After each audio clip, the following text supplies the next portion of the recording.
بسم اللہ الرحمن الرحیم رب اشرح لی صدری ویسر لی امری واحلل عقدۃ من لسانی یفقہوا قولی رضیت باللہ ربا وبالاسلام دینا وبمحمد صلی اللہ علیہ وسلم نبیا ورسولا۔ اللہ اکبر اللہ اکبر اللہ اکبر، لبیک لبیک لبیک یا رسول اللہ صلی اللہ علیہ وسلم۔ الحمدللہ وحدہ والصلاة والسلام علی من لا نبی بعدہ وعلی آلہ واصحابہ الذین اوفوا وعدہ، اما بعد فاعوذ باللہ من الشیطان الرجیم، بسم اللہ الرحمن الرحیم۔ وَإِنِّي لَغَفَّارٌ لِمَنْ تَابَ وَآمَنَ وَعَمِلَ صَالِحًا ثُمَّ اهْتَدَى۔ صدق اللہ العظیم وصدق رسولہ النبی الکریم الامین۔ ان اللہ وملائکتہ یصلون علی النبی یا ایہا الذین آمنوا صلوا علیہ وسلموا تسلیما۔ الصلاۃ والسلام علیکہ یا سیدی یا رسول اللہ وَعَلَىٰ آلِكَ وَأَصْحَابِكَ یا حبیب اللہ۔ محبت سے اور اس عقیدے سے درود و سلام پڑھے کہ سید المرسلین خاتم النبیین طبیب قلوب حبیب قلوب حضرت محمد مصطفیٰ صلی اللہ علیہ وسلم اپنے روضہ پر نور میں زندہ و تبندہ ہیں اور اپنی خصوصی توجہات سے ہمیں فیض یاب فرما رہے ہیں، اور یہ کہ جو بھی اجتماع میں بیمار ہے اس درود کی برکت سے اس کو شفا ملے، جو مقروض ہے اس کو قرض سے نجات ملے، جس کے روزگار کاروبار کے اندر کوئی کمی ہے اللہ اسے رزق کی بھی خوشحالی عطا فرمائے اور علم کی فراوانی عطا فرمائے۔ اس عقیدے اور نظریے سے درود شریف پڑھے۔ الصلاۃ والسلام علیکہ یا سیدی یا خاتم النبیین وعلی آلِکَ واصحابِکَ یا سیدی یا خاتم المعصومین۔ مولا صلی وسلم دائما ابدا علی حبیبک خیر الخلق کلہم۔ خدایا بحق بنی فاطمہ کہ برقول ایماں کنی خاتمہ، اگر دعوتم رد کنی ور قبول، منو دستو دامان آل رسول صلی اللہ علیہ وسلم۔ اللہ تعالیٰ کا کروڑوں بار شکر ہے کہ اس نے ہمیں آل پاکستان سنی کانفرنس کے انعقاد کی توفیق بخشی۔ تحریک لبیک یا رسول اللہ صلی اللہ علیہ وسلم، تحریک صراط مستقیم، تحریک لبیک اسلام، الغالبون، جلالیہ علماء کونسل، ہماری ان ساری تنظیمات نے اور اہل سنت و جماعت کے ہر جو مسلک کے ساتھ مخلص تنظیمات ہیں سب نے یہ پیغام پہنچایا، اور اللہ کے فضل سے یہ ایک ٹھاٹھے مارتا سمندر ہے۔ اب مجھے تو کوئی جگہ خالی نظر نہیں آ رہی، بلکہ باہر یہ سڑک اور دور تک ایک ٹھاٹھے مارتا سمندر موجود ہے۔ اللہ سب کا آنا اپنے دربار میں قبول فرمائے۔ سنی کانفرنسز پاکستان بننے سے پہلے بھی ہوتی رہیں اور پاکستان بننے کے بعد بھی ہوتی رہیں۔ آج کی سنی کانفرنس بڑے مخصوص حالات میں ہو رہی ہے۔ مسلک اہل سنت پر اغیار کے حملے تو پہلے ہی تھے، آج جب کچھ اپنوں کی طرف سے اس مسلک سے بے وفائی کی گئی اور یہ سمجھا گیا کہ ہم جو چاہیں کر لیں، کوئی ہمیں پوچھنے والا نہیں، اور وہ نظریات جو شیوخ اکابر کی کتابوں میں تھے انہیں تھا کون بول سکتا ہے، کون بتا سکتا ہے، ہم جو چاہیں شعارات برپا کریں۔ اس حساس موڑ پر آج اس سنی کانفرنس کا انعقاد کیا جا رہا ہے کہ اہل سنت و جماعت کو باور کرایا جائے کہ جو اس کارواں سے جدا ہو کے کہیں اور جا بیٹھا وہ کتنا ہی عظیم پرندہ کیوں نہیں تھا، اب وہ یوں ہے جس شاخ پہ بیٹھتا ہے وہ شاخ ہی جل جاتی ہے۔ اور جو بھی کہیں سے نکل کر آ کے ان عقائد کے ساتھ متصف ہوا، وہ کانٹا تھا گلاب بن گیا، ذرہ تھا آفتاب بن گیا۔ ہم کچھ تھرڈ پرسن لوگ جو ہیں ان کو یہ باور کرانا چاہتے ہیں ہم اہل سنت گدیوں کا، پیروں کا، آستانوں کا، مدارس کا، تنظیمات کا، شخصیات کا بڑا ادب احترام کرتے ہیں، مگر آج کے اس اجتماع سے ہم واضح کرنا چاہتے ہیں کہ یہ مسلک پیروں کا، گدیوں کا، مدارس کا، تنظیمات کا، آستانوں کا محتاج نہیں۔ وہ مرکز ہمارے ضرور ہیں، ہم ان سے فیض پاتے ہیں، لیکن اگر آج کوئی یہ سمجھتا ہے کہ ان کے بغیر مسلک نہیں چلے گا تو وہ غلط فہمی دور کریں، وہ مسلک کے بغیر نہیں چلیں گے، مسلک تو ان کے بغیر بھی چلتا رہے گا۔ ایسے موقع پر ہمیں یہ کانفرنس کرنی پڑی۔ حملہ آور جو تھے وہ تو تھے ہی، ہم نے خوارج اور نواسب کے خلاف جنگ لڑی دلیل کی روشنی میں، عقیدہ توحید اور اس سے ریلیٹڈ موضوعات پر اللہ نے ہمیں فتح عطا فرمائی۔ اس وقت بھی ہمارے خلاف طوفان بڑے اٹھے، مگر جب وہ ہم پہ الزام لگاتے تھے تو اہل سنت اس پر کان نہیں دھرتے تھے، اس لیے اتنا شور نہیں ہوا، ورنہ حملے اس وقت بھی بڑے ہوئے۔ مگر اب ہم نے جب خصوصی طور پر رفض کا محاسبہ کیا، انہوں نے جب شور مچایا تو ہمارے اندر سے لوگ ان کے سپانسر بنے اور مسلک پہ ظلم ڈھانے کے لیے تیار ہو گئے۔ اور پھر ایک طبقہ ایسا درمیان میں مارز وجود میں آ گیا جن کے منہ میں زبان نہیں ہے،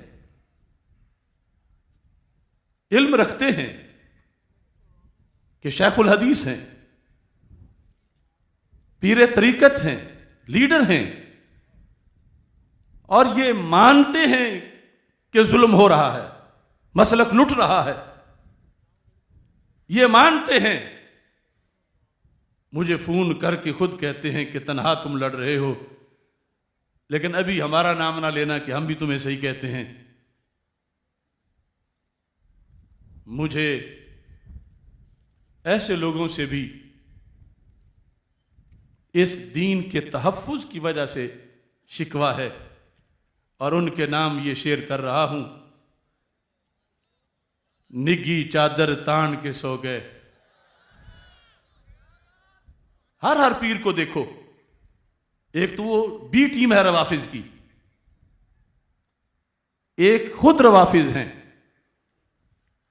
اور یہ نور چہرے ہمارے ساتھ ہے، لیکن ایک درمیان میں ٹولہ کیا ہے؟ نگی چادر تان کے سو گئے، مالک چور پہچان کے سو گئے۔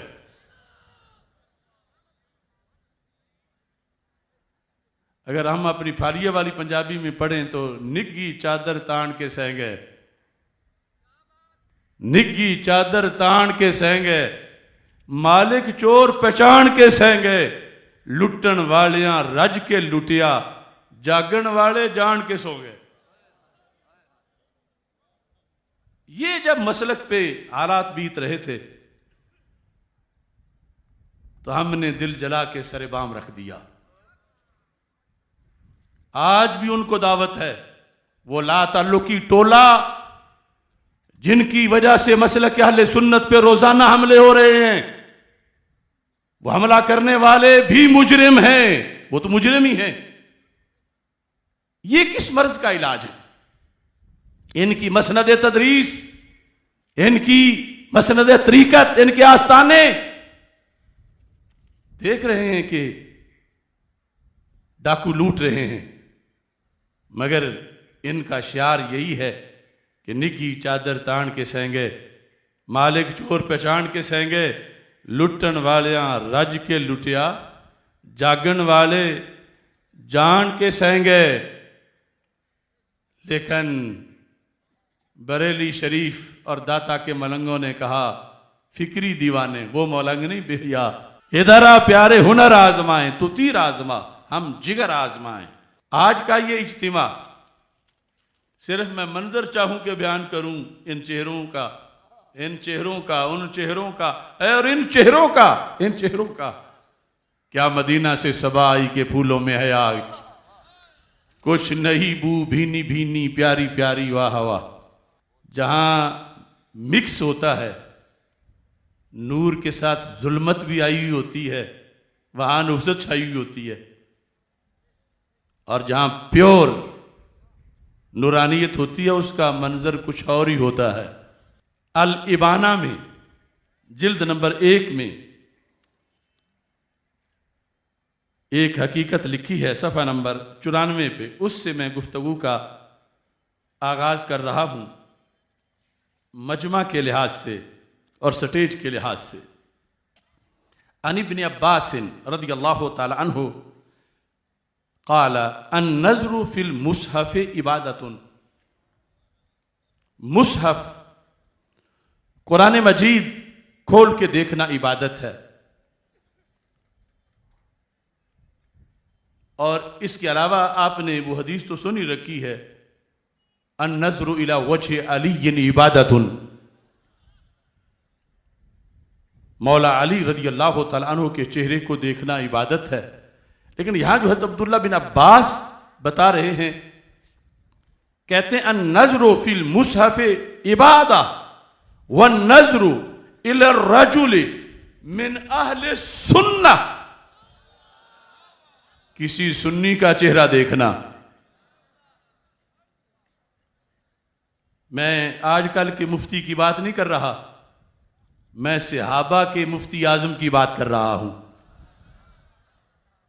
الابانہ جلد نمبر 1، الابانہ عن شریعت الفرقۃ الناجیہ، ابن بطہ جلد نمبر 1، یہ 387 ہجری ان کی وفات ہے۔ اس کتاب کے اندر انہوں نے 94 صفحے پہ لکھا وَالنَّظْرُ إِلَى الرَّجُلِ مِنْ أَهْلِ السُّنَّةِ، کسی سنی کے چہرے کو دیکھنا۔ کیسا سنی؟ لکھا ہے الَّذِي يَدْعُو إِلَى السُّنَّةِ، جو سنت کا علمبردار ہے، جو سنت کا مبلغ ہے، جو سنت کی طرف دعوت دیتا ہے، وَيَنْهَى عَنِ الْبِدْعِ، اور بدعت سے روکتا ہے۔ ایسے سنی کے چہرے کو دیکھنا کیا ہے؟ ابن عباس فرماتے ہیں عبادہ، ایسے سنی کے چہرے کو بھی دیکھنا عبادت ہے۔ یہ وجہ ہے ہم خالصیت کے علمبردار ہیں، کیوں ثواب ضائع کریں؟ یہ تو ہوا یہ سٹیج والے، وہ سٹیج والے، اور تم میں سے بھی کتنے مبلغ بیٹھے ہوئے ہیں۔ اور اگر عوامی طور پر میں سنی کی بات کروں، چونکہ ہر بات کرنی ہے دلیل کے ساتھ، سنی حاجی، سنی نمازی، یہ تو بڑا اونچا مقام ہے۔ خدا کرے کہ کوئی سنی فاسق و فاجر نہ ہو، لیکن اگر سنی خدا نخواستہ فاسق و فاجر بھی ہو، تو اس کے بارے میں امام احمد بن حنبل کا پتہ کیا فتویٰ ہے؟ عوامی سنی، اور عوامی سنی پرہیزگار بھی ہیں، تہجد گزار بھی ہیں، جو عالم نہیں، حافظ نہیں، قاری نہیں، ان کی صورتحال کیا ہے؟ امام احمد بن حنبل کا یہ قول ان کے فرزند نے طبقات حنابلہ میں بیان کیا ہے، اور اس کے علاوہ مناقب امام احمد بن حنبل کے اندر یہی بات جو ہے وہ ابن جوزی نے بھی ذکر کی ہے۔ طبقات حنابلہ جلد نمبر 1 صفحہ نمبر 17، امام احمد بن حنبل جیسا امام، آپ فرماتے ہیں فساق اہل سنہ، زہاد کی بات نہیں ہو رہی، عباد کی بات نہیں ہو رہی، فساق اہل سنہ اولیاء اللہ، اہل سنت میں خدا نخواستہ کوئی فاسق بھی ہو مگر عقیدہ صحیح ہو، برائلر نہ ہو، پلپلا نہ ہو، پی پی ایس نہ ہو، ٹی ٹی ایس ہو، پکا سنی ہو، اگر خدا نخواستہ فاسق و فاجر بھی ہوا تو امام احمد بن حنبل کہتے ہیں فساق اہل سنہ اولیاء اللہ، اہل سنت کا فاسق بھی کسی معنی میں آ کے اللہ کا ولی ہے۔ یہ نہیں کہ کوئی جرت جسارت کرے کہ جو کرتے رہو، نہیں، عمل بڑا ضروری ہے، پھر بھی بالآخر رزلٹ تو ایک نکلنا ہے۔ فساق اہل سنہ اولیاء اللہ وزہاد اہل البدع اعداء اللہ۔ اہل بدعت ہے رافضی، اہل بدعت ہے خارجی، اہل بدعت ہے ناسبی، اہل بدعت ہے معتزلی، جبری، قدری، سب کیا کہ ان کا کوئی زاہد ہو، عابد ہو، حد درجہ تہجد گزار ہو، وہ پھر بھی اللہ کا دشمن کہلائے گا۔ اور سنی میں اگر کچے عمل میں کمی رہ گئی، اگر عقیدے میں نہیں، پکا سنی ہے، تو امام احمد بن حنبل کہتے ہیں رب ولیوں میں شمار کر لے گا۔ اور اس کے ساتھ یہ صفحہ نمبر 170 ہے، جلد نمبر 1 طبقات حنابلہ کا۔ اب دنیا سے جانا ہے، اس میں کوئی اختلاف نہیں، سب نے جانا ہے۔ امام احمد بن حنبل اتنے بڑے امام سے ان کے فرزند نے یہ سند کے ساتھ روایت کیا ہے، آگے ابن بطہ نے پوری سند لکھی ہے، اور یہاں پر طبقات حنابلہ کے اندر امام قاضی ابو الحسین محمد بن محمد انہوں نے پوری سند لکھی ہے۔ ان کا تاریخ وصال ان کی 526 ہجری ہے۔ اس زمانے میں یہ سنی کانفرنس کے تذکرے تھے۔ فرماتے ہیں قبور اہل سنہ، سنیوں کی قبریں، عقیدہ کس قدر ضروری ہے اور صحیح ہونا۔ قبور اہل سنہ من اہل الکبائر روضہ، اگرچہ سنی اہل کبائر میں سے ہو، اس کی قبر روضہ ہے، باغ ہے۔ اور دوسری طرف وقبور اہل البدعۃ من الزہاد حفرہ، اور بد عقیدہ ہو، اگرچہ کتنا زاہد ہو، عابد ہو، اس کی قبر گڑھا ہے۔ یہ اعلیٰ حضرت رحمت اللہ علیہ کی شدت نہیں، یہ شروع سے حقیقت آ رہی ہے، اور آپ نے بھی حقیقت بیان کی۔ یہ نیرو مائنڈڈ بات نہیں کسی کی، یہ حقیقت ہے کہ عقیدے کی پختگی اور صحت۔ اور اسی چیز کو جس وقت ابن جوزی نے امام احمد بن حنبل سے سند سے بیان کیا، تو یہاں 185 صفحہ ہے اس مناقب امام احمد بن حنبل کا، لکھا ہے قبور اہل سنہ من الفساق روضۃ من ریاض الجنہ۔ سنی بندہ ہو، حاجی ہو تو کیا کہنا، نمازی ہو کیا کہنا، عالم فاضل ہو کیا کہنا، پیر طریقت ہو کیا کہنا، شیخ الحدیث ہو کیا کہنا، مذہبی لیڈر ہو کیا کہنا، عوامی سنی خدا نخواستہ اگرچہ فساق میں سے بھی ہو، امام احمد بن حنبل کہتے ہیں اس کی قبر کیا ہے، روضۃ من ریاض الجنہ، روضۃ من ریاض الجنہ، سارے بولو روضۃ من ریاض الجنہ۔ اہل سنت، اہل سنت، اہل سنت۔ اور یاد رکھیں یہ عقیدے کے پیپر کی گارنٹی ہے، باقی عمل کا تو علیحدہ حساب ہے، لیکن یہ یاد رکھیں جو عقیدے کی بنیاد پر اس کو قبر میں یہ سہولت مل رہی ہے۔ فرمایا قبور اہل سنت من الفساق روضۃ من ریاض الجنہ وقبور اہل البدع من الزہاد حفرۃ من حفر النار. بد عقیدہ کی قبر جہنم کے گڑھوں میں سے ایک گڑھا ہے.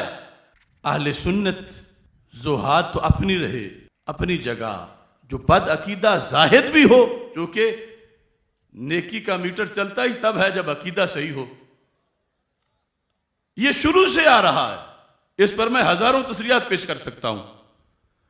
تو اس لیے آج جس منظر میں ہم بیٹھے ہوئے ہیں، سٹیج والے انہیں دیکھ رہے ہیں، وہ سٹیج والوں کو دیکھ رہے ہیں، اور دنیا میں بیٹھ کے آج یہ حقائق میں آپ کے سامنے رکھ رہا ہوں. اعلیٰ حضرت نے اس لیے کہا تھا جناں بنے گی محبان چار یار کی قبر، جناں بنے گی محبان چار یار کی قبر، جو اپنے سینے میں یہ چار باغ لے کے چلے. روضۃ من ریاض الجنہ، جو امام احمد بن حنبل رحمۃ اللہ علیہ نے کہا تھا، اعلیٰ حضرت رحمۃ اللہ علیہ نے اسی کو اپنے شعر کے اندر بیان کیا ہے. اہل سنت ہونا کیوں ضروری ہے؟ جب ہم مسلم ہیں تو مسلم ہوتے ہوئے کیا سنی بھی کہلوائیں؟ کتنا ضروری ہے؟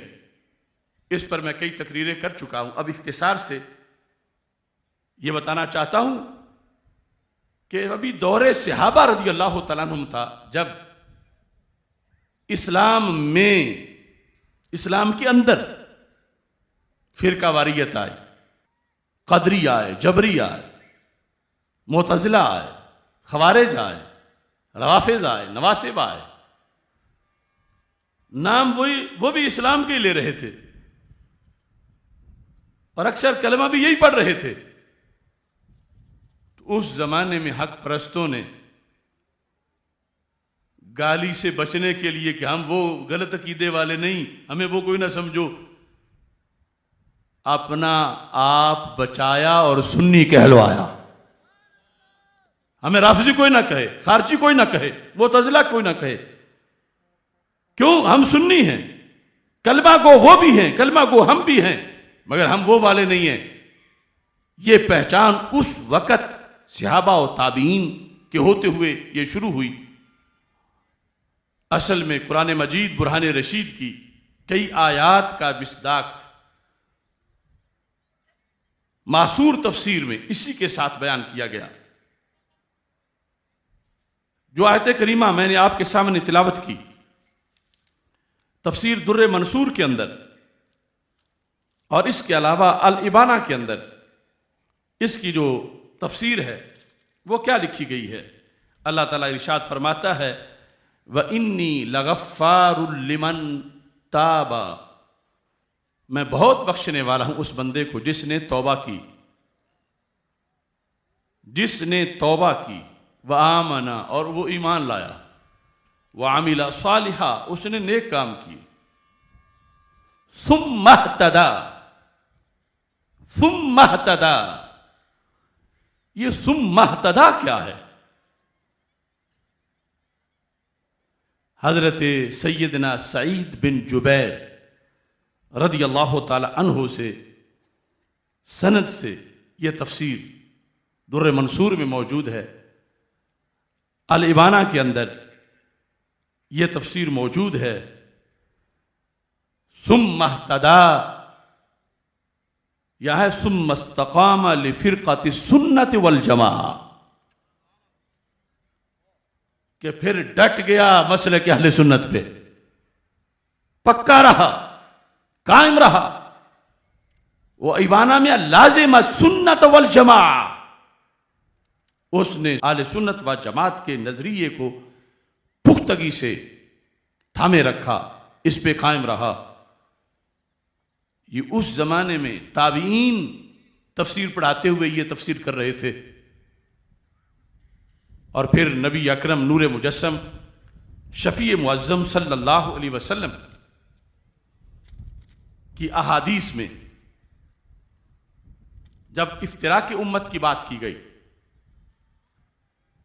میں اس میں تفصیل میں نہیں جاتا، نجات والوں کا نام پوچھا گیا. ایک میں ہے فرمایا ما انا علیہ و اصحابی، وہ نجات والے ہوں گے 73 فرقوں میں سے وہ جو میرے اور میرے صحابہ کے طریقے پر موجود ہوں گے. دوسری میں صرف جماعت کا ذکر ہے، اور تیسری کے اندر اہل سنت و جماعت کا ذکر ہے کہ وہ اہل سنت و جماعت. الملل والنحل شارستانی کی اس کے اندر جو الفاظ ہیں جلد نمبر 1 میں وہ یہ الفاظ ہیں ستفترق امتی علی 73 فرقہ. غیب کی خبر دی ہمارے آقا صلی اللہ علیہ وسلم نے کہ میری امت میں، امت اجابت میں، امت دعوت تو پوری انسانیت ہے، میری امت میں یعنی جنہوں نے میرا کلمہ پڑھنا ان کے اندر کچھ وقت کے بعد فرقے بن جائیں گے. الناجیہ منہا واحدہ، ان میں سے نجات والا ایک ہوگا. والباقون ہلکا، اور باقی سب ہلاکت میں ہوں گے. قیل ومن الناجیہ، ناجیہ کون ہوگا؟ قال اہل السنت والجماعہ. سند کے لحاظ سے سیاح کی جو مرویات ہیں ہم مکمل اس کی بحث کے ذمہ دار ہیں. کچھ لوگ ہیں لبرل، اوپر وحدت ادیان کا ایجنڈا ہے امریکہ کا، اور نیچے وہ وحدت مسالک کے دائی ہیں اور کہہ دیتے ہیں یہ ضعیف ہے. الفاظ متعدد ہیں لیکن اصل حدیث ضعف سے پاک ہے یہ حدیث جس کے اندر اس چیز کا، اس خبر کا ذکر ہے. قیل وما السنت والجماعہ، کہا گیا یا رسول اللہ صلی اللہ علیہ وسلم وہ سنت اور جماعت یہ کیا چیز ہے؟ قال ما انا علیہ اليوم واصحابی، آج جس رستے پہ میں ہوں اور میرے صحابہ ہیں اس رستے کو ہی سنی راستہ کہا جاتا ہے. اور پھر الجماع کے لحاظ سے التبصیر کے اندر التبصیر فی الدین و تمییز الفرقۃ الناجیہ عن الفرق الہالکین، ابو مظفر اسفرائینی نے بڑی اس پر تفصیلاً بحث کی. آج اتنا ہی اس سے ذکر کرنا چاہتا ہوں. کہتے ہیں ما انا علیہ و اصحابی، یہ لفظ اہل سنت کا دوسرا نام ہے. هذه صفة تقررت لأهل السنة لأنهم ينقلون الأخبار والآثار عن الرسول صلى الله عليه وسلم والصحابة رضي الله تعالى عنهم، فلا يدخل في تلك الجملة من يطعن في الصحابة من الخوارج والروافض. سرکار دو عالم صلی اللہ علیہ وسلم نے فرمایا جو میری سنت پر اور جماعت صحابہ کے طریقے پر ہے، تو اس فرائنی نے کہا یہاں سے روافض، خوارج، نواسب سب کو نکالا ہے زبان رسالت صلی اللہ علیہ وسلم نے، کیونکہ وہ سارے صحابہ پہ طعن کرتے ہیں. اگر صحابہ پہ ایمان رکھتے ہیں تو سنی رکھتے ہیں، لہذا جن کا راستہ صحابہ والا راستہ ہو سکتا ہے وہی اہل سنت و جماعت ہو سکتے ہیں. یہاں اس بحث کے اندر اگر میں چند نشانیاں ذکر کر دوں اہل سنت کی تو اس سے آسانی ہو جائے گی. سنی کون؟ سنی کون؟ اب دیکھو، اب میں غیب نہیں جانتا لیکن کچھ لوگ اب وہ بھی سنی کانفرنس کریں گے جن کی گھٹی میں خارجیت اور ناسبیت ہے کہ ہم بھی سنی ہیں، اور کبھی وہ رجسٹریشن کرا لیتے ہیں اہل سنت والجماعت. یوں والجماعت کہہ لینے سے کچھ نہیں بنتا، اصل میں والجماعت جو پنجابی والی والجماعت ہے اس کا شروع سے دیکھنا پڑتا. نشانیاں کیا ہیں؟ تو دربار رسالت صلی اللہ علیہ وسلم سے پہلی نشانی سننا اور اپنے سینے میں جھانکنا. اب جب پوری نظر آئے تو اللہ کا شکر ادا کرنا اور ان اکابر کے لیے دعا کرنا جن کی کوششوں سے آج بھی وہ صفہ والا عقیدہ تیرے سینے میں محفوظ ہے۔ کربلا کے میدان میں سیدنا امام حسین رضی اللہ تعالیٰ عنہ نے حدیث سے سنی کی نشانی بیان کی۔ اب جب ایک حقیقت سامنے آتی ہے تو ہر کسی کی رال ٹپکتی ہے کہ میں بھی سنی ہوں، میں بھی سنی ہوں۔ ارے روافظ اور نواسب تو کیا، یہ لفظ اتنی اٹریکشن والا ہے کہ یہ شیعوں کی پوری کتاب ہے، الشیعۃ ہم اہل السنہ۔ کسریاں دے گھر جا تک الشیعۃ ہم اہل السنہ، یہ پوری کتاب ہے کہ شیعہ ہی سنی ہے، نام ہی اس کا یہ رکھا ہے الشیعۃ ہم اہل السنہ، کہتے اور کوئی سنی نہیں، ہم ہی سنی ہیں۔ اور آگے جو وہ تعویل کرتے ہیں وہ لہذا، لیکن سنی نام کا ان کو بھی لگتا ہے کہ رکھ لیں کسی وقت، ان کو بھی اس میں شوق آتا ہے، نواسب کو آتا ہے، خوارج کو آتا ہے۔ اور میں ایک لفظ میں بات کرتا ہوں، سنی دعوے سے نہیں بنتا، درخت بیج سے پہچانا جاتا ہے یا پھل سے پہچانا جاتا ہے؟ تم بھی بیج دکھاؤ کہاں سے آیا ہے، دیوبند سے آیا ہے، درعیہ سے آیا ہے، یا قم سے آیا ہے، یا مدینہ منورہ سے آیا ہے؟ حضرت امام حسین رضی اللہ تعالیٰ عنہ نے کربلا کے میدان میں فرمایا، الکامل میں حدیث موجود ہے، ان رسول اللہ صلی اللہ علیہ وسلم قال علی والی اخی، اللہ کے رسول علیہ السلام نے مجھے اور میرے بھائی جان امام حسن رضی اللہ تعالیٰ عنہما ہمیں فرمایا تھا، ہم کون ہیں؟ ہمیں فرمایا تھا، انتما سیدہ شباب اہل الجنہ وقرۃ عین اہل السنہ، اے حسن و حسین تم جنتی جوانوں کے سردار ہو، اور قیامت تک تم حق کا نکھار ہو۔ اہل حق اہل سنت کہلائیں گے، اور اہل سنت پہ جھگڑا ہو جائے گا، کوئی کہے میں سنی ہوں، کوئی کہے گا میں سنی ہوں۔ تو میری بات بتا دینا، سنی وہ ہے کہ انتما سیدہ شباب اہل الجنہ وقرۃ عین اہل السنہ، اے حسن و حسین جن کی آنکھوں کی ٹھنڈک تم ہو اسے سنی کہا جائے گا۔ حیدر حیدر انتما سیدہ شباب اہل الجنہ وقرۃ عین اہل السنہ۔ اب یہ علامت پر کسی کو گھبراہٹ نہیں ہوئی؟ ہم میں سے کسی کے ماتھے پہ شکن نہیں ہے؟ اس سعادت پہ سارے خوش ہیں؟ ہمارا سینہ کوئی چیرے، دل کے آدھے حصے پہ امام حسن، دل کے دوسرے حصے پہ امام حسین، یہی سب کا عقیدہ، یہی تمنا ہے۔ تو پہلی علامت زبان رسالت صلی اللہ علیہ وسلم سے یہاں بیان کر دی گئی، اور یہ کسی اور میں نہیں، یہ ہم میں ہے اللہ کے فضل سے۔ ایک طرف تو ویسے ہی جو یزید کے قصیدے پڑھنے والے ہیں وہ قرۃ عین اہل سنہ کی چاشنی کیسے محسوس کر سکتے ہیں، اور دوسری طرف وہ دھڑا جو دعویٰ اپنی زبان سے کرتا ہے کہ ہم محب ہیں ان کے، ہم محب ہیں، یہ کروڑ بار الٹے لٹک کے بھی دعویٰ کریں، سنی تیرا سر فخر سے بلند ہے کہ تجھے یہ سند دربار رسالت سے عطا کر دی گئی ہے، قرۃ عین اہل السنہ۔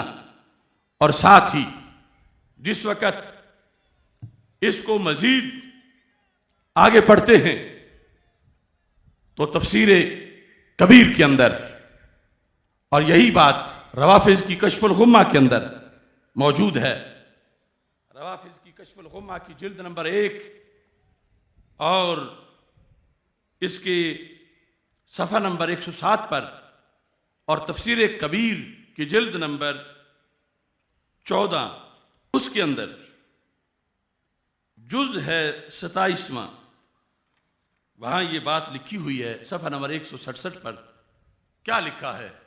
الا وَمَن مَّاتَ عَلَى حُبِّ آلِ محمد صلی اللہ علیہ وسلم مَاتَ عَلَى السُنَّةِ وَالْجَمَاعَةِ، کہ جو محبت اہل بیت رضی اللہ تعالی عنہم کے پرچم کے نیچے فوت ہوا، جس نے زندگی محبت اہل بیت رضی اللہ تعالی عنہم کے جھنڈے کے نیچے گزاری، اسی پر اختتام ہوا، وہ جاتے ہوا دنیا سے کس جماعت میں گیا، وہ کون ہوگا، فرشتوں کے ہاں اس کا تعارف کیا ہوگا؟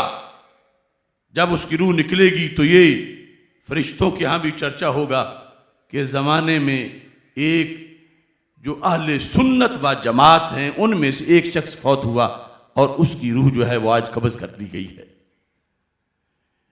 یہ علامات اگر سیدنا امام باقر رضی اللہ تعالیٰ عنہ سے پوچھو تو حلیۃ الاولیاء کے اندر حضرت امام باقر رضی اللہ تعالیٰ عنہ کا یہ فرمان موجود ہے۔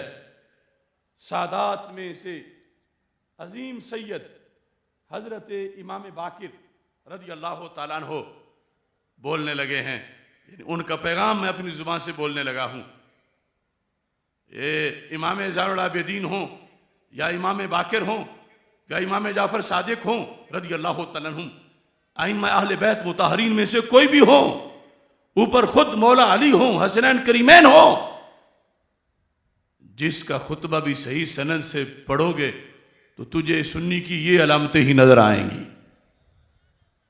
حلیۃ الاولیاء جلد نمبر 3، یہاں پر سنی کی علامت امام محمد باقر، امام سیدنا امام زین العابدین رضی اللہ تعالیٰ عنہ کے لخت جگر، آپ ارشاد فرماتے ہیں من لم یعرف فضل ابی بکر و عمر رضی اللہ تعالیٰ عنہما فقد جہل السنہ، فرمایا جو شخص حضرت صدیق اکبر رضی اللہ تعالیٰ عنہ کی فضیلت کا منکر ہو، حضرت عمر رضی اللہ تعالیٰ عنہ کی فضیلت کا منکر ہو، امام باقر کہتے ہیں میرے سید کے فتوے کے مطابق اسے سنی نہیں کہا جا سکتا۔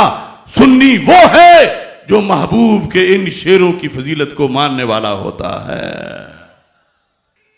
اب دیکھیے ایک ایک چیز، امام اعظم ابو حنیفہ رضی اللہ تعالیٰ عنہ، امام باقر، امام مالک رحمت اللہ علیہم، ایک ایک امام کی بات ہمارے سامنے موجود ہے۔ حضرت سیدنا امام مالک الابانہ کے اندر آپ کا یہ نظریہ اتنا واضح ہے کہ آپ نے یہ ارشاد فرمایا، فرماتے ہیں اور یہ سبق ہے آج کا خصوصی طور پر بھی، فرماتے ہیں کان السلف یعلمون اولادہم حب ابی بکر و عمر، کان السلف اس زمانے کے اسلاف جو امام مالک کے اسلاف ہیں، اسلاف اپنی اولادوں کو پڑھاتے تھے، سادات اپنی اولادوں کو پڑھاتے تھے، انصار تابعین کی اولادیں ان کا نصاب کیا تھا؟ کہا وہ یہ پڑھاتے تھے یعلمون اولادہم حب ابی بکر و عمر کما یعلمون سورۃ من القرآن، اسلاف اپنی اولادوں کو صدیق و عمر رضی اللہ تعالی عنہما کی محبت کا یوں درس دیتے تھے جیسے قرآن کی سورت کا درس دیا جاتا ہے۔ یہ ہے سنیت، یہ ہے علامات، یہ طریقہ ہے۔ اور پھر یہ وصیت الامام ابی حنیفہ، امام اعظم ابو حنیفہ نے وصیت لکھی، اس وصیت میں اس کا سرنامہ پڑھیں۔ آج ٹکے ٹکے کے لوگ ہیں، کوئی کہتا ہے مجھے سنی کہلوانے سے وحشت ہوتی ہے، کوئی کہتا ہے سنی کہلوانا پھر کواریت ہے۔ امام اعظم ابو حنیفہ وہ امت کے عظیم محسن اپنے عہد میں جب لازم ہوا کہ مسلم اور مومن ہوتے ہوئے کچھ اور شرائط سامنے رکھنی چاہیے، تو امام اعظم ابو حنیفہ نے سنی ہونے کی شرطیں لکھی۔ توجہ کرو، تصور کرو کون سا زمانہ تھا اور کیا ضرورت پیش آئی۔ کیا انہیں پتا نہیں تھا کہ میں مسلم ہونے کی شرطیں لکھ دوں؟ مسلم اسلام پر کون ہے اس کی شرطیں؟ کیوں لکھا سنی ہونے کی شرطیں؟ اور پھر کیا شرطیں لکھی؟ آج کیا پدی کا شوربہ جو اٹھتا ہے آفتاب و مہتاب کی طرف منہ کر کے معاذ اللہ تھوکنے کی کوشش کرتا ہے۔ امام اعظم ابو حنیفہ کی وصیہ کے آغاز میں یہ الفاظ دیکھو، آپ فرماتے ہیں اعلموا یا اصحابی و اخوانی، اے میرے دوستو، اے میرے بھائیو، یہ جان لو۔ کیا جان لو؟ سبق امام صاحب کا جسے پڑھانے کے لیے سنی کانفرنس ہے، کیا سبق ہے؟ فرما ان مذہب اہل السنت والجماعہ الاثنتئی عشر خصلہ، فرما سنی مذہب کی 12 شرطیں ہیں۔ سنی کی، یہاں کوئی کہتا ہے یہ مجدد صاحب گھڑ کے لے آئے ہیں، ارے یہ تو پوری امت کا دھارا ہے۔ نکھر جاؤ جنہیں بے سر و سردار ہونا ہے، نکل جاؤ۔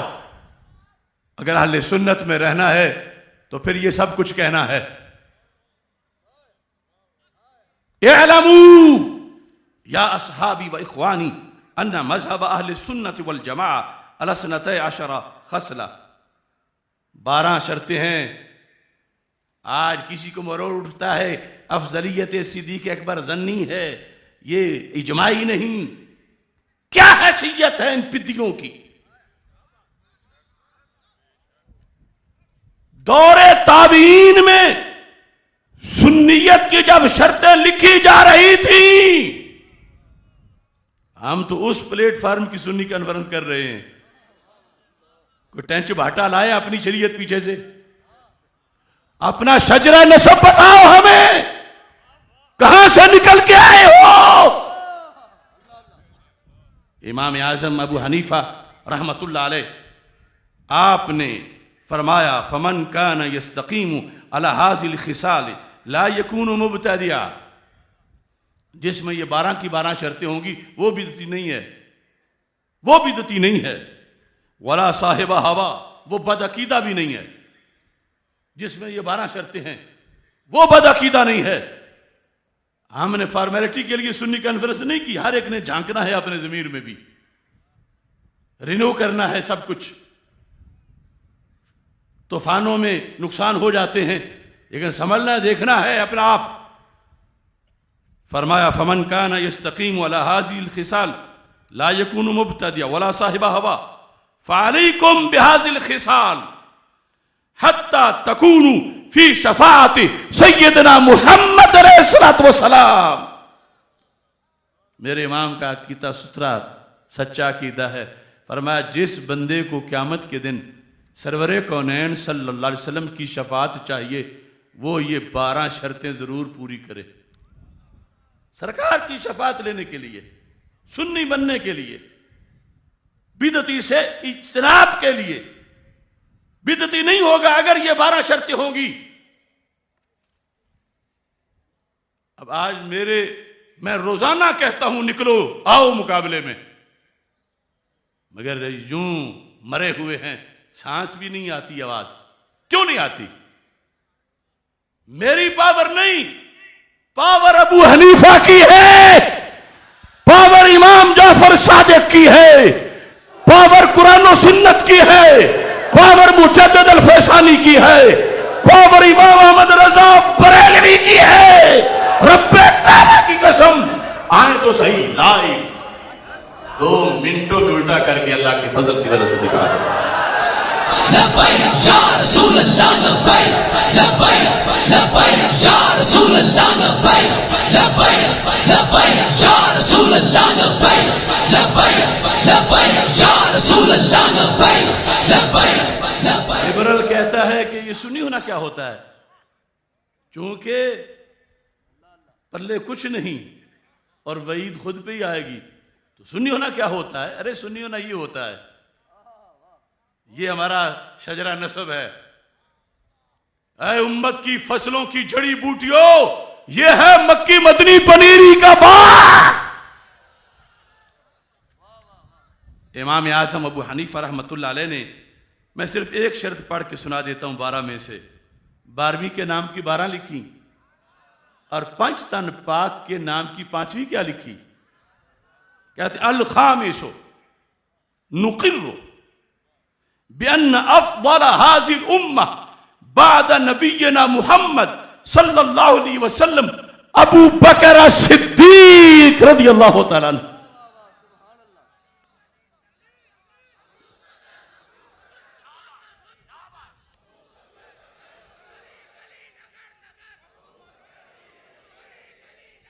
اب ساری شرطیں سن کے سینے میں دیکھنا، یقیناً سنی ہے تو سینہ مدینہ ہے. یہ ایک سانس میں صدیق صدیق کرتا ہے، دوسری سانس میں علی علی کرتا ہے. یا صدیق یا صدیق یا صدیق یا علی یا علی یا علی. نقر مطلب کیا ہے؟ ہم اقرار کرتے ہیں، یہ نہیں آئی تھنک یا میرا وجدان یہ ہے، بس میرا خیال یہ ہے، بس یہ بڑی زنی ہے، یہ زنی ہے. وہ زنی والا نقر نہیں ہوتا. زندہ باد.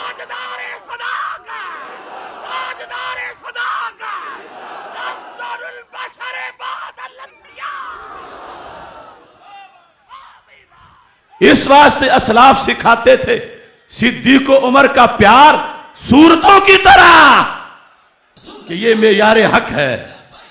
لبیک یا رسول اللہ لبیک لبیک لبیک یا رسول اللہ لبیک لبیک لبیک یا رسول اللہ لبیک لبیک لبیک یا رسول اللہ لبیک لبیک لبیک یا رسول اللہ لبیک لبیک لبیک یا رسول اللہ لبیک لبیک لبیک یا رسول اللہ لبیک. اور سوچنے کی بات ہے، امام اعظم کے پاس کوئی ولایت چیک کرنے والا تھرمامیٹر نہیں تھا کوئی. یہ لونڈے شیخ الاسلام جو آج آگئے ہیں، یہ برائلر کہ ویسے تو ٹھیک تھا مگر ولایت میں یہ کمی تھی. امام اعظم ابو حنیفہ لاکھوں ولیوں کے پیشوا، کوئی دوسری قسم نہیں بنا رہے. شرطوں میں وہ قسم بھی ہمیں دکھا دو امام اعظم سے چل کے آنے والی. نقر بأن افضل هذه الامة بعد نبینا محمد صلی اللہ علیہ وسلم. اور سرکار سے مراد ہے سارے نبیوں کے بعد، کیونکہ آپ کی بعدیت زمانی ہے تو آپ کے بعد کوئی اور آ ہی نہیں سکتا. اس طرح ذکر اس لیے کر دیا جاتا ہے. اور بعد آپ کے بعد سب سے افضل کون ہیں؟ ابو بکر صدیق رضی اللہ تعالیٰ عنہ. پھر کہتے ہیں ثم عمر. سارا سبق دیکھو، یہ جن کی فقہ پر روزانہ نماز تمہاری صحیح ہوتی ہے تو عقیدہ بھی ان سے سیکھ لو. ثم عمر ثم عثمان ثم علی رضوان اللہ علیہم اجمعین. اجمعین کا آج بھی کچھ لوگوں کو نیزہ چبھتا ہے. اجمعین کہتے ہیں لقولہ تعالی والسابقون السابقون اولئک المقربون فی جنات النعیم. فکل من کان اسبق فهو افضل ویحبهم کل مومن تقی ویبغضهم کل منافق شقی. یہاں سے تو لگتا ہے بریلی شریف میں بھی جو آئی ہے شدت ایمان کی یہاں سے ہی چل کے آئی ہے، شکی تک چھوڑ کے آیا اس کو۔ علامات اختصار سے عرض کرنا چاہتا ہوں۔ ایک علامت جو اصول اعتقاد اہل سنہ کے اندر امام حسن بن علی بربہاری نے بیان کی، کہتے ہیں سنی وہ ہوتا ہے وَلَا يُسُبُّ أَصْحَابَ النَّبِيِّ صلی اللہ علیہ وسلم، جو صحابہ کے بارے میں بک بک نہیں کرتا، اور ساتھ کہتے ہیں ہر چیز زمانہ بدلتا ہے۔ یہ اگلے دن کچھ کالے کالے وہ حضرت ابو ہریرہ کے بارے میں لگے ہوئے تھے، تو میں نے جب سارا ریکارڈ چیک کیا تو طبقات حنابلہ میں شرح اصول اعتقاد اہل سنہ میں کئی سندوں سے یہ بات لکھی ہوئی ہے، اذا رأيت الرجل يحب ابا ہریرہ فهو سنی، جب دیکھو کہ کوئی حضرت ابو ہریرہ سے پیار کرتا ہے تو مان جاؤ سنی ہے، ابو ہریرہ کا محب شیعہ نہیں ہو سکتا۔ ابو ہریرہ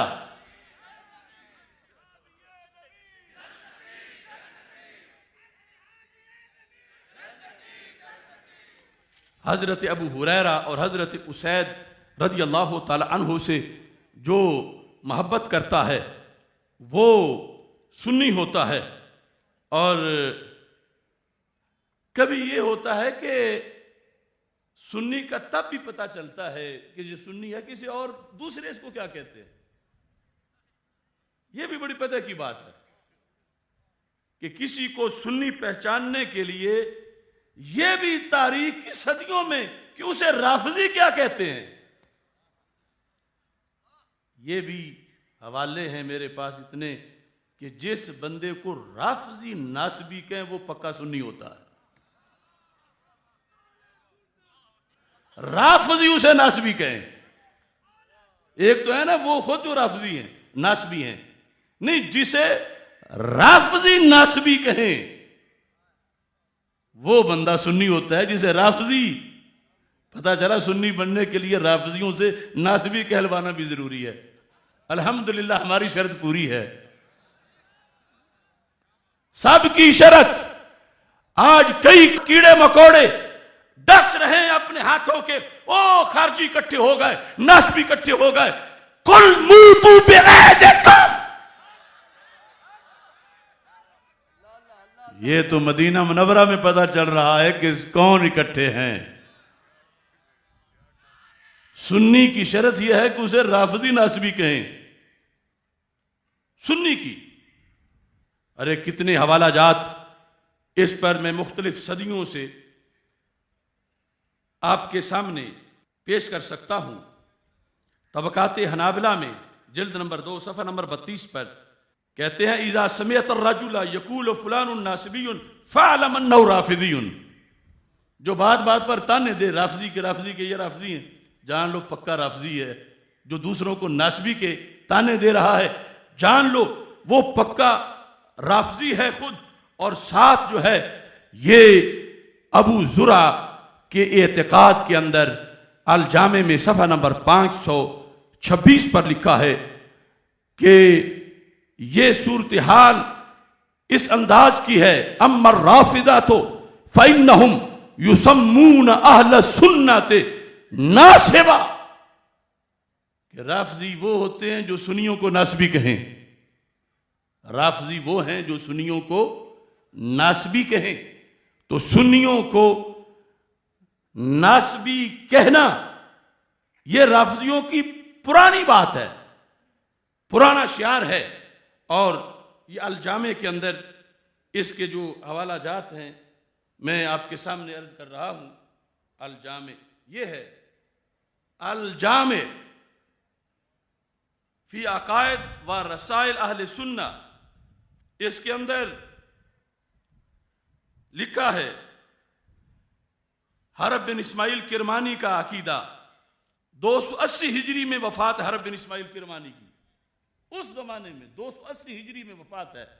اس میں لکھا ہے وَأَمَّا الرَّافِضَةُ فَإِنَّهُمْ يُسَمُّونَ أَهْلَ السُنَّةِ نَاسِبَةً، کہ رافضی سنیوں کو ناسبی کہتے ہیں، اور ساتھ ہی یہ حوالہ بھی اس کے اندر موجود ہے، اور چلو یہ تو بعد والے ہیں، ابو زرع کا حوالہ بھی اس میں ہے، علامت الرافدہ تسمیتہم اہل سنہ ناسبہ۔ آج یہ بھی جنگ ہے نا، ہم کچھ لوگوں کو رافضی کہتے ہیں اور وہ ہمیں جواباً ناسبی کہتے ہیں۔ وہ انٹرنیشنل لعان شاہ ہم ریکارڈ پر دکھا سکتے ہیں۔ روافض کہتے ہیں کبھی یہ ناسبی ہوتا تھا عرفان شاہ، اب یہ مولائی بن گیا، کبھی ناسبی ہوتا تھا۔ تو پتا چلا جب اس کو رافضی ناسبی کہتے تھے تو سنی تھا، اور اب اگر رافضی کہہ رہے ہیں یہ اب مولائی بنا ہے، تو یہاں پر اکابر پہلے فیصلہ کر گئے ہیں کہ رافضی پہچاننے کی علامت کیا ہے۔ سنی کانفرنس میں یہ بھی بتا رہا ہوں، کہتے ہیں وہ علامت الرافضہ، روافض کی علامت، یہ ابو زرع عبید اللہ بن عبد الکریم 264 ہجری کی وفات ہے جن کا یہ فتویٰ ہے، اس زمانے سے یہ آ رہا ہے۔ کیا کہتے ہیں؟ علامت الرافضہ تسمیتہم اہل سنت ناسبہ۔ کسی کو پرکھ نہ ہو کیا رافضی بن چکا ہے، تو اگر وہ سنی کو ناسبی کہے تو پھر پکا رافضی ہے، اگر سنی کو ناسبی کہے۔ لہذا ہم تو النکتۃ للفار لا للقار، ہم تو اپنے اصل پر ہیں، بھٹکے تم ہو۔ اور یہ حقیقت بالکل واضح ہے۔ مجدد صاحب نے مکتوبات شریف میں لکھا ہے کہ جب ایک سنی عالم دین محبت اہل بیت رضی اللہ تعالیٰ عنہ کے ساتھ ساتھ تعظیم صحابہ کا بھی حکم دے تو پھر رافضی اسے خارجی کا نہ شروع کر دیتے ہیں۔ رافضی، نقطے پہ غور کرنا، رافضی کمینہ خارجی جو اوریجنل ہے اسے نہیں کچھ کہے گا، کیونکہ آپس میں دونوں کھوٹے سکے ہیں۔ جو اوریجنل ناسبی ہے اسے نہیں تانا دے گا۔ ناسبی جب بھی تانا دے گا تو سنی کو خارجی ہونے کا تانا دے گا، سنی کو ناسبی ہونے کا تانا دے گا، کیونکہ وہ نقصان اس کا سنی کرتا ہے۔ دوسرے تو ویسے ہی کھوٹے سکے ہیں۔ اب یہ دیکھو نا، یہ پیر خاص قسم کے ہر پیر نہیں، آدھے جماعت اسلامی میں جا کے بیٹھتے ہیں، تقی عثمانی سے بھی مل لیتے ہیں، نواسب کے اگلے اندر جا بیٹھتے ہیں، خوارج دہر سے دوستیاں ہیں، اور ادھر روافض کے ساتھ بھی یاریاں۔ کچھ تو ہیں ابھی ان کا کہتے ہیں جاکا نہیں کھلا، لیکن یعنی یہ اس طرح دردہ بنے ہوئے ہیں، اور مقابلے ہم سے کرتے ہیں۔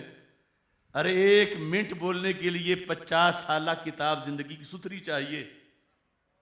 اگر خدا نخواستہ آج تک میں نے زندگی کی کسی ایک گھڑی میں بھی روافض، نواسب، خوارج یا کسی بلا سے دوستی کی ہوتی تو آج میں یوں بے دھڑک نہ بول سکتا۔ مجھے میرے پیر نے گھٹی دی تھی، یہ ان کا فیض ہے، ورنہ گوندلوں کا جٹوں کا کیا ہوتا ہے؟ لیکن یہ فیض ہے، میں بے دھڑک کہہ رہا ہوں۔ کسی ناسبی، کسی خارجی، یہ تو کہہ سکتے ہو کہ سامنے بٹھا کے مناظرے میں اس کو الٹا کیا ہے، لیکن میں نے ایوارڈ کسی سے نہیں لیا، میں نے کسی کو گھر نہیں آنے دیا۔ باتیں کرتے ہو تو اپنا ماضی لاؤ، اپنا حال لاؤ، اور دعا میری بھی ہے استقامت کی مستقبل کے لیے۔ لیکن یہ بات یاد رکھو، مجدد صاحب نے جو کہا تھا، ہمیں یہ سعادت ہے کہ ہم پہ وہ تجربہ ہوا، جو مجدد صاحب نے کہا تھا ہم پہ تجربہ ہوا۔ مجدد صاحب کے مکتوبات شریف کے اندر آپ کا یہ جملہ ہے، آپ فرماتے ہیں، اب یہ دوسرے ان لوگوں کے ہاتھ میں کبھی دیکھیں مکتوبات شریف، فتاوی رضویہ، کشف المحجوب شریف، پھر ان بزرگوں کے وارث تو ہم ہی ہیں، اور روزانہ میلہ لگا کے دکھاتے ہیں۔ مکتوبات شریف، اس کے اندر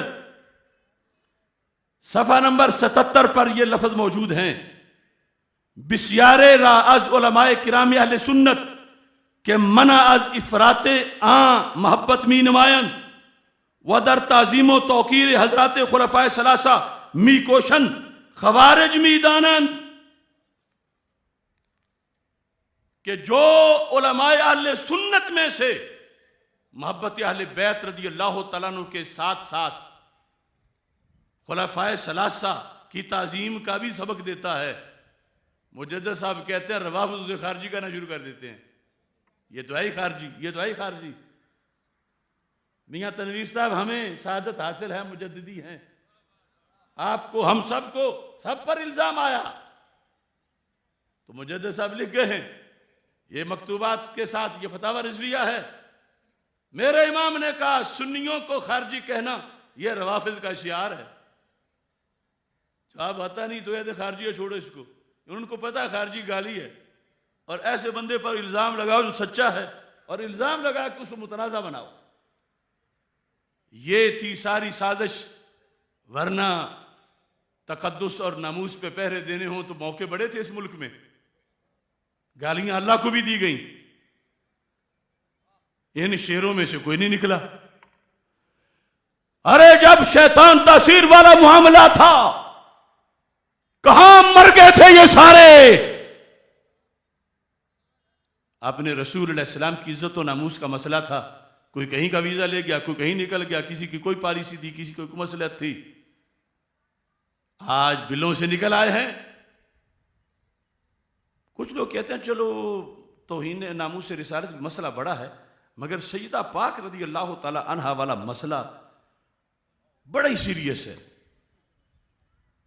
اگر بطور فرض اس طرح مان لیا جائے، حالانکہ ناموس الوہیت اور ناموس رسالت تو مقدم ہے، تو مان لیا جائے تو طاہر القادری نے تو کہا غلط فہمی ہوئی، اگر سیدہ کے اوپر غیرت پھڑکتی ہے تو اس کے خلاف کیوں نہیں پھڑکی؟ کوئی ایک جلسہ، کوئی ایک جلوس، اور ایسے تو کل کی بات ہے، ایک کمینہ شاعر جو ہے وہ کہہ رہا تھا سیدہ فاطمہ رضی اللہ تعالی عنہا کے لحاظ سے کہ یہ بھٹکتی فاطمہ کون ہے؟ کوئی ایک بندہ بھی بولا ہے ان ٹھیکیداروں میں سے؟ کیا انہیں روافض کی جڑیں کاٹنے والے پر الزام نظر آیا؟ ورنہ اگر سیدہ پاک رضی اللہ تعالی عنہا کا معاملہ ہے تو وہ بھی تو مواقع موجود ہیں، اور میں نے تو 14 صدیوں کا دین بیان کیا، اور اے سے لے کر زیڈ تک، الف سے لے کر یہ تک، میں اس پوری ذریت کو کہہ رہا ہوں، مجھے وثوق ہے انشاءاللہ سیدہ طیبہ طاہرہ رضی اللہ تعالی عنہا قیامت کے دن اپنی تھپکی کے فیضان اس ناچیز کو عطا فرمائیں گی۔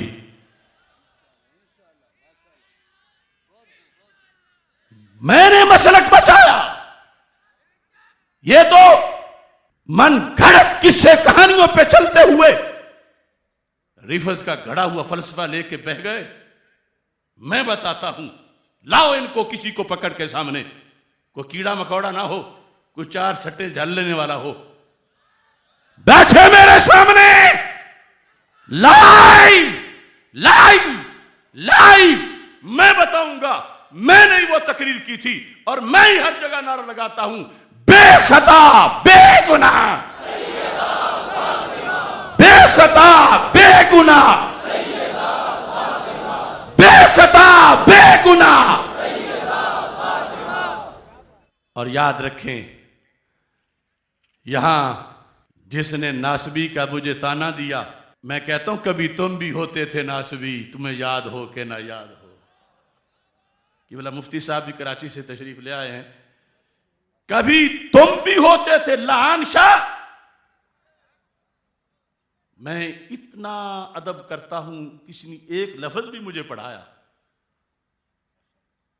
بھکی شریف کی گلی سے بھی گزرے تو میں ادب کرتا ہوں، مگر جو مسلک پہ بدمست ہاتھی بن کے چل پڑے، ہمارے پاس اس کے لیے کوئی ادب نہیں ہے۔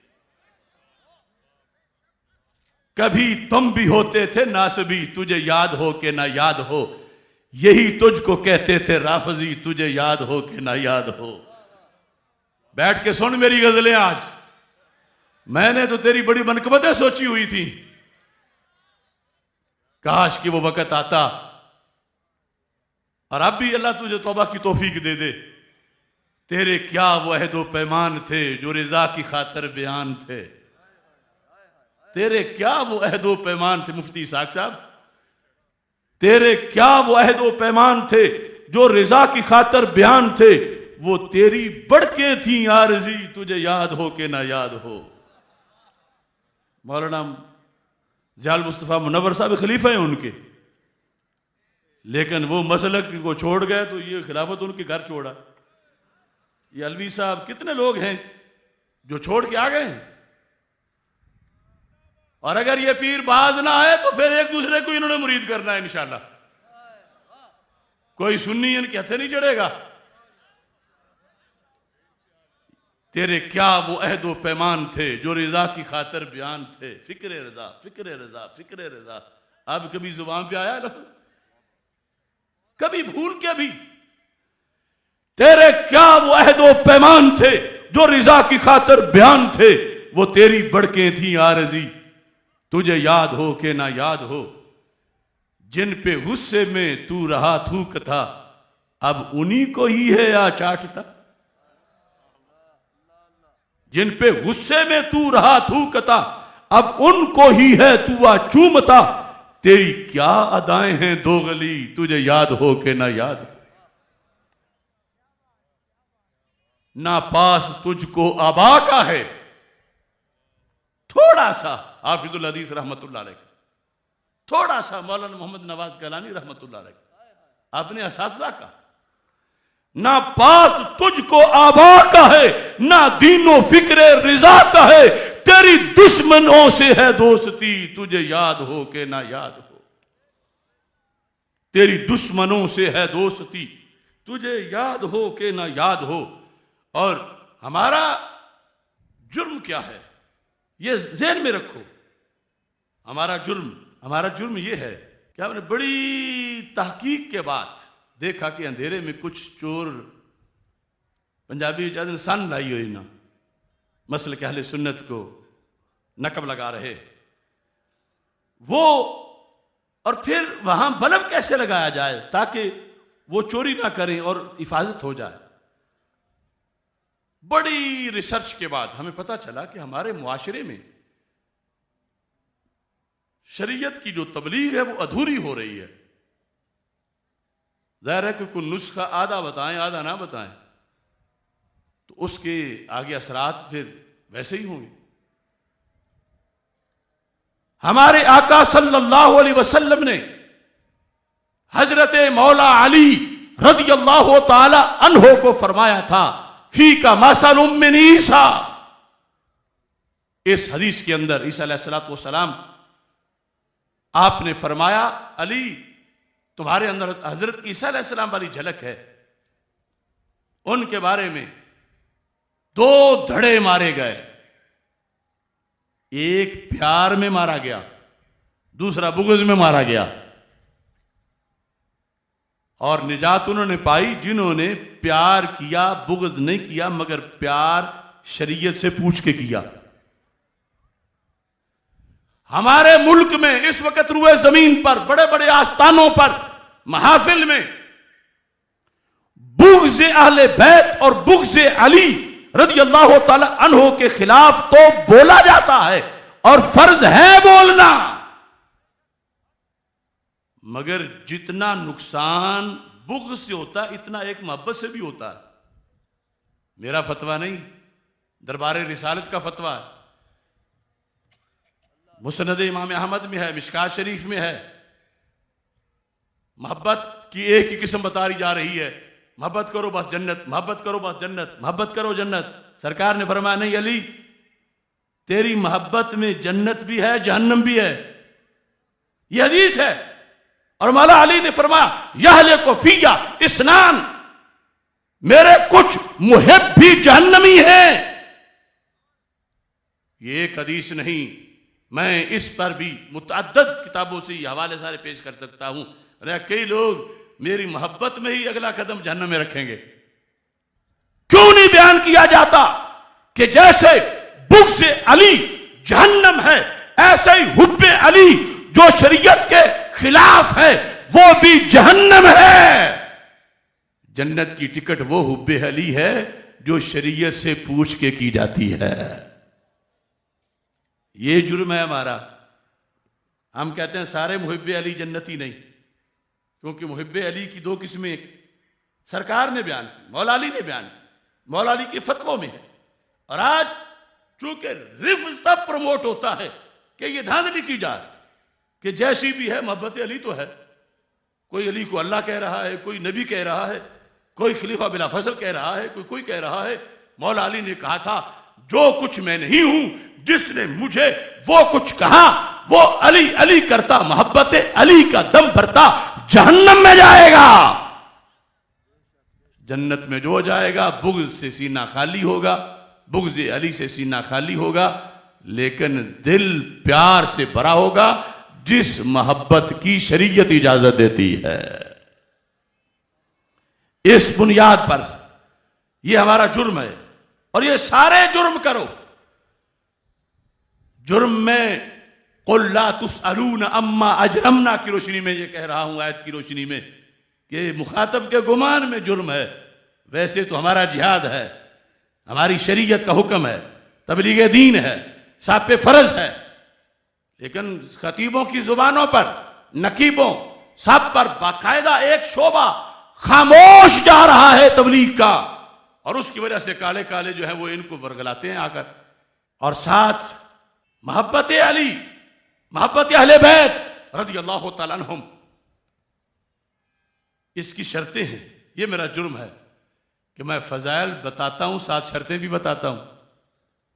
اور میرے خلاف پراپوگنڈا ہے کہ یہ تو منکر محبت اہل بیت ہے. کیوں؟ میں جب شرطیں بتاتا ہوں تو کالوں کا کاروبار نہیں چلتا، چونکہ شرائط کے مطابق ان کی محبت وہ ثابت ہوتی ہے جو جہنم والوں کی ہے. میں کہہ رہا ہوں آل پاکستان سنی کانفرنس کا بچے بچے کو پیغام ہے، ہر جگہ محبت اہل بیت بیان کرو، فضائل بیان کرو، مگر فضائل کے ساتھ محبت اہل بیت کی شرطیں بھی بیان کرو. اب دیکھو تو صحیح، کبھی ایسا ہوا کہ نماز کی فضیلتیں تو بیان کی جائیں لیکن شرطیں نہ بیان کی جائیں. اور اگر فرض کرو روزانہ نماز کی فضیلت، نماز پڑھو نماز پڑھو نماز پڑھو، کوئی کہے کیسے پڑھنی ہے، شرائط کیا ہیں، کوئی یہ چھوڑو بس نماز پڑھو. مطلب کیا ہے؟ ننگی ہو پھر بھی پڑھو، منہ قبلہ کے مخالف ہو پھر بھی پڑھو، بے وضو ہو پھر بھی پڑھو. تو مطلقاً فضائل نماز کے بیان کر کے شرطوں سے پشت پھیر کے یہ نماز کی محبت نہیں، نماز کی دشمنی ہے. میں قرآن ہاتھ میں پکڑ کے کہہ رہا ہوں محبت اہل بیت فرائض کا فریضہ ہے، بہت بڑا فرض ہے، لیکن اس کی شرطیں ہیں. خدا را شرطیں یاد کرو، شرطیں یاد کرو، یہ فرض ادا کرو، یہ فرض نبھاؤ. لیکن شرطوں کے بغیر کرو گے تو قبول نہیں ہے. ہو سکتا ہے وہ ذریعہ جہنم کا بن جائے تو کتنا نقصان ہوگا. میں ہوں اصل محافظ محب اہل بیت، محبت اہل بیت رضی اللہ تعالیٰ عنہم کا، اس واسطے کہ ساری زندگی شرطوں کے خلاف کرتے رہے، حشر میں صفر نتیجہ ہوا یا جہنم ملی تو کتنا نقصان ہوگا. شرطیں کیا ہیں؟ شرطیں یہ ہیں، آج صرف 3 بیان کرتا ہوں. قرآن ہاتھ میں پکڑ کے کوئی ان شرطوں کا انکار کرے میں جواب دے ہوں. محبت اہل بیت ہو یا محبت صحابہ، صرف ایک طرف کی بات نہیں. محبت جو قیامت کے دن نجات دے گی ان ہستیوں کی، اس کی پہلی شرط یہ ہے کہ ان وجوہ سے ہو جو رب نے شان ان ذاتوں کو عطا فرمائی ہیں، جن کا شریعت میں ثبوت ہے، جو شریعت کے حکم کے مطابق ہیں، جس محبت سے کفر نہیں ہوتا، مقام نبوت پہ حملہ نہیں ہوتا، مقام الوہیت پہ حملہ نہیں ہوتا، یعنی شرعی محبت، پہلی شرط یہ ہے کہ وہ محبت شریعت کے مطابق ہو۔ اب صرف محبت جہنم لے جائے تو کتنا نقصان ہے۔ شریعت کے مطابق، یہ پہلی شرط ہے۔ دوسری، ان سب کے ساتھ محبت ان کی وجہ سے نہ ہو، اللہ کے رسول صلی اللہ علیہ وسلم کے صدقے ہو، سرکار کی وساطت سے ہو، سرکار کی وجہ سے ہو۔ اگر یہ چھوڑ کے کوئی محبت کرتا ہے تو باغی ہے شریعت کا، پھر شرط پوری نہیں۔ کچھ لوگوں کی اس باریکی کی سمجھ نہیں آتی۔ مجدد صاحب نے کمال لکھا، فرماتے ہیں اگر ان کاڑوں نے اہل بیت اطہار رضی اللہ تعالیٰ عنہ سے پیار رسول پاک صلی اللہ علیہ وسلم کی وساطت سے کیا ہوتا تو پھر کچھ گالیاں روزانہ ابو جہل کو بھی دے دیتے۔ مان لیا ان کا غلط نظریہ کہ یہ جی ہم اہل بیت کے دشمنوں کو گالیاں دیتے ہیں، جبکہ وہی تو محب اہل بیت ہیں جن کو یہ گالیاں دیتے ہیں۔ اگر خدا نخواستہ بطور فرض مان لیا جائے تو پھر جن کے صدقے اہل بیت کی محبت ہے اس ذات کے دشمنوں کو تو زیادہ دینی چاہیے۔ تو ان کالوں میں سے کبھی کوئی ابو جہل کو بکتا دیکھا گیا؟ کبھی ابو لہب کو بکتے ہوئے پکڑے گئے؟ یہ جب بھی بھونکے صدیق و عمر کو بھونکے رضی اللہ تعالیٰ عنہما، سرکار کے صدقے آل سے پیار ہوتا تو پہلے سرکار کے دشمنوں کے لیے کچھ کرتے۔ اپنی غلط سوچ کے مطابق جو انہوں نے الزام لگایا ہوا صحابہ رضی اللہ تعالیٰ عنہ پر، تو مجدد صاحب کہتے ہیں کبھی بھی ان کی محفلوں میں، ان کے مجلسوں میں تبرہ ان پہ تو نہیں کیا جاتا، ان کے تو سگے بھائی بنے ہوئے ہیں۔ اور یہ دیکھو دروغ اور حافظہ نے آج 4 صدیاں بعد بھی انہوں نے اپنی غلطی صحیح نہیں کی۔ مجدد صاحب نے جو نشانی بتائی تھی آج بھی وہی ہے۔ کیا کہ ان کو ابو جہل سے کوئی دشمنی نہیں کہ دوڑے پڑے تنزیہ تیر مارے اس کو، ملعون کو، ابو لہب اور کفار کو۔ اگر سرکار کے صدقے آل سے پیار ہوتا تو پھر پہلے تو سرکار کے جو قطعی دشمن ہیں ان کے بارے میں بولا کرتے۔ دوسری شرط یہ تھی کہ محبت اہل بیت رضی اللہ تعالی عنہم سرکار کی وجہ سے ہو، محبت صحابہ رضی اللہ تعالیٰ عنہم سرکار کی وجہ سے ہو۔ خوارج کی حب صحابہ کیوں مردود ہے کہ سرکار کی وجہ سے نہیں؟ نواسب کی کیوں مردود ہے کہ سرکار کی وجہ سے نہیں؟ روافض کی حب اہل بیت کیوں مردود ہے کہ سرکار کی وجہ سے نہیں؟ سنی کی کیوں مقبول ہے کہ سرکار کی وجہ سے ہے؟ تیسری شرط، مختصر وقت ہے، محبت اہل بیت رضی اللہ تعالیٰ عنہم ہو یا محبت صحابہ رضی اللہ تعالیٰ عنہم، مقبول تب ہے کہ جب دونوں محبتیں بیک وقت ایک سینے میں اکٹھی ہوں، یہ جمع ہوں۔ اگر ان محبتوں کو آپس میں چڑ ہو کسی ایک محبت کو دوسری کے ساتھ، وہ محبت نہیں، وہ دوزخ ہے، وہ شریعت نہیں، وہ شرارت ہے۔ فرض ہے میرے محبوب علیہ السلام کی ذات نے متحد کر دیا ان دونوں محبتوں کو امت کے لیے، بیک وقت ایک سینے میں دونوں جمع ہوں تو پھر یہ محبت منظور ہے، اور اگر نہ ہوں تو پھر منظور نہیں۔ اس لیے روافض کروڑ بار کہتے رہے لا یجتمع فی قلب المومن حب و بغض ابی بکر و عمر رضی اللہ تعالیٰ عنہما۔ یہ مولا علی فرما رہے ہیں۔ اس کے پیش نظر روافض صرف ایک محبت کے دعوے دار ہیں اور اکیلی سچی ہوتی نہیں ہے۔ نواسب خوارج صرف ایک محبت کے دعوے دار ہیں، اکیلی سچی ہوتی نہیں۔ اہل سنت کا ہے بیڑا پار، اصحاب حضور نجم ہیں اور ناؤ ہے عطرت رسول اللہ کی صلی اللہ علیہ وسلم۔ یہ میرا جرم ہے، میں 3 شرطیں بتاتا ہوں، اور شرطوں کے بغیر محبت مقبول نہیں ہوتی، فرض محبت ادا ہی نہیں ہوتا۔ لہذا ہم شریعت سے 2 نمبری نہیں کر سکتے۔ گالیاں کوئی لاکھوں دے یا کروڑوں دے، یہ دنیا عارضی ہے۔ جو اوریجنل دین ہے وہ دین ہم نے پیش کرنا ہے. نہ یہ ہے کہ کارکن تھوڑے ہو جائیں گے، مرید تھوڑے ہو جائیں گے، شاگرد تھوڑے ہو جائیں گے. ویسے جنہیں یہ تھا کہ تھوڑے ہو گئے ہیں وہ بھی اپنے مدارس کا سالانہ جلسہ دیکھیں اور ہمارا بھی دیکھ لیں. وہ چیلیاں والا میں ہے، وہ سالان ختم بخاری کر ہی نہیں سکے. ہماری اپوزیشن بنی تھے، وہ 2-4 ٹنڈ تھے، کس کا ختم بخاری کر؟ کروڑوں سلام ہو مرکزی جامعہ محمدیہ نوریہ رضویہ بھکی شریف کو، مگر آج کے نکمے محتمم سے پوچھو وہاں کتنے دور حدیث سے فارغ ہو رہے ہیں. تو کمی تو ان کو آئی. مرید سب کے ٹوٹے. ہم نے تو توکل اللہ اذان دی. اور ویسے بھی میرے امام نے کہا تھا سنیت سے کھٹکے سب کی آنکھ میں، پھول ہو کے بن گئے کیا خار ہم. مجھے قائد اہل سنت، مجھے نابغہ اثر، مجھے فکری قائد، مجھے کیا کیا کہیں، اور میری حق بیانی پر مجھے مغلظات بکیں. تو میرے امام نے پہلے کہہ دیا تھا سنیت سے کھٹکے سب کی آنکھ میں. ہم یقیناً کھٹکتے ہیں کچھ لوگوں کو. پنجابی چاہتے نا فلانا بندہ میں بڑا رڑکتا ہے. میں کہیں رڑکنا مگر کوئی نقصان نہیں. وجہ کیا ہے؟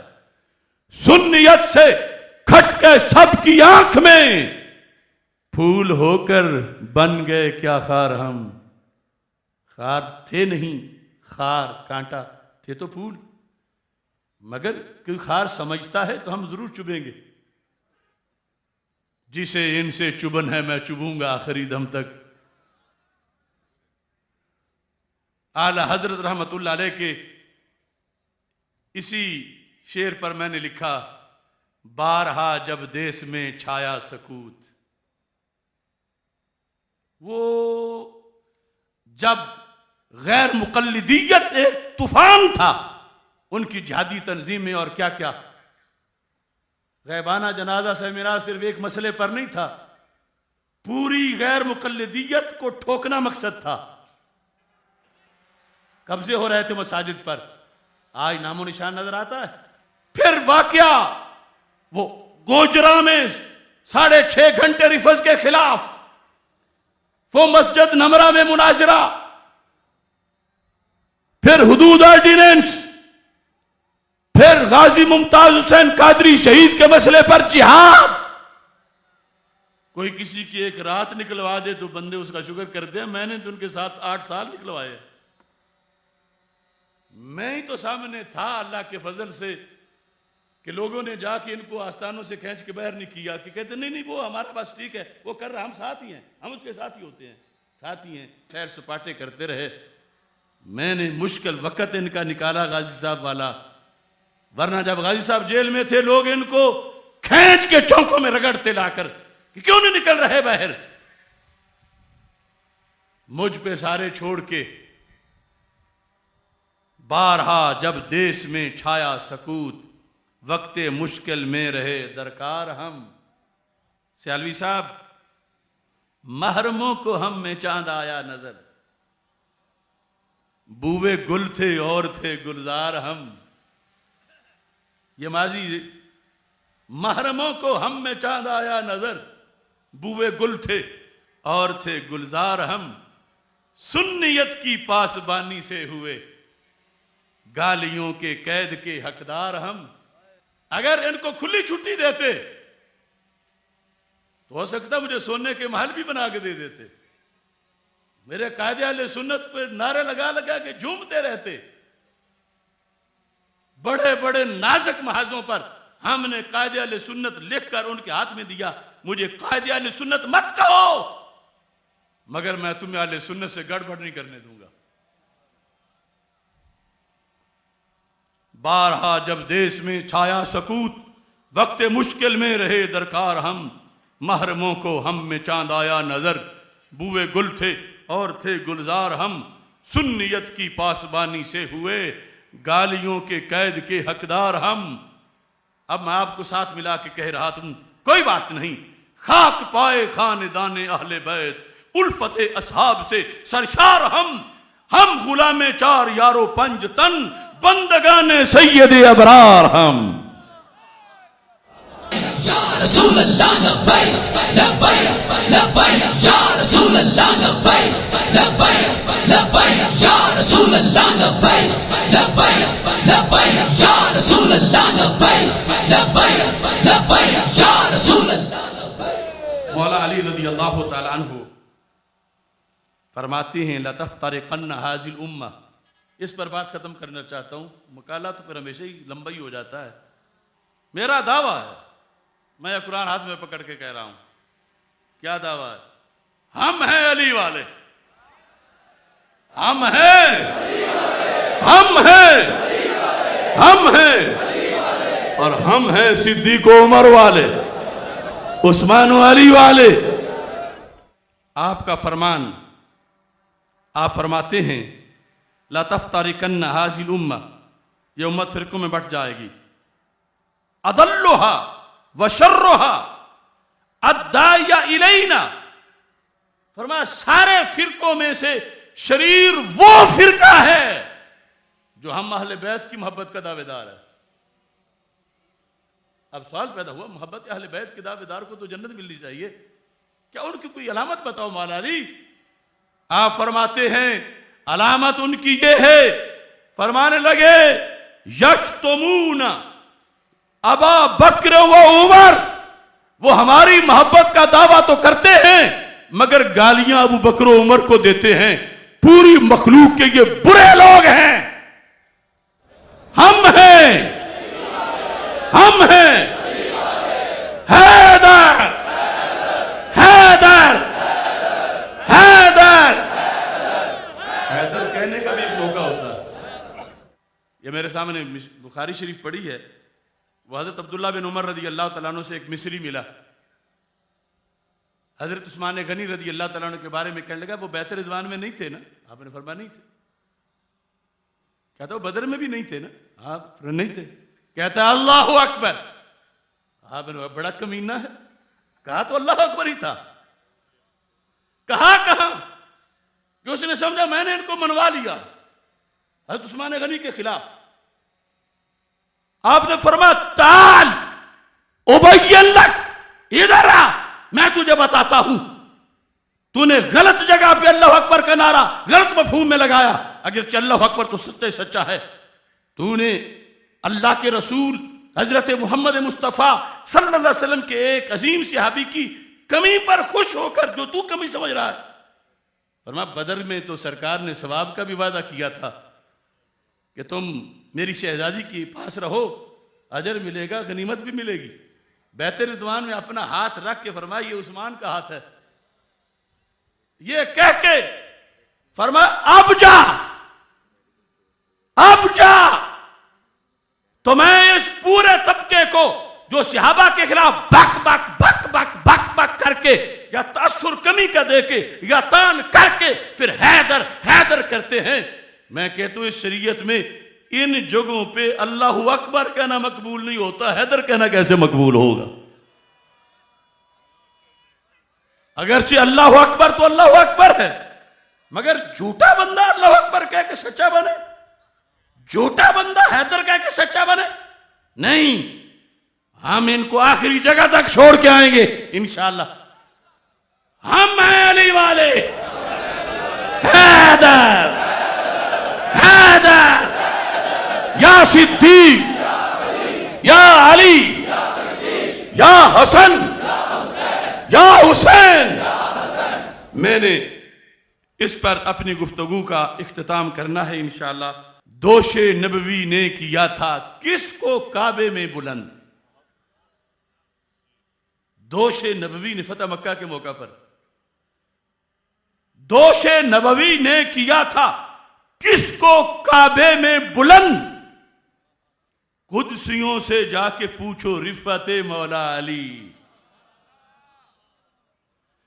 دوش نبوی نے کیا تھا کس کو کعبے میں بلند. قدسیوں سے جا کے پوچھو رفعت مولا علی. شاہ مرداں شیر یزداں ہیبت اہل حرم. پوچھ لو خیبر سے اب بھی قوت مولا علی. وہ خلیفہ چہارم مرکز اہل صفا، بستی بستی میں عیاں ہے برکت مولا علی، جھومتا رہتا ہے سن سن نام صدیق و عمر، جھومتا رہتا ہے سن سن نام صدیق و عمر، جس کے سینے میں ہے روشن الفت مولا علی، جھومتا رہتا ہے سن سن نام صدیق و عمر، جس کے سینے میں ہے روشن الفت مولا علی۔ رافضی سن، خارجی سن، رافضی سن، خارجی سن، یہ ہے آصف کی صدا، یوں بیان کرتے ہیں سنی عظمت مولا علی۔ لبیک لبیک لبیک یا رسول لبیک لبیک یا رسول اللہ، لبیک لبیک لبیک یا رسول اللہ، لبیک لبیک لبیک یا رسول اللہ، لبیک لبیک۔ وآخر دعوانا الحمد للہ رب العالمین۔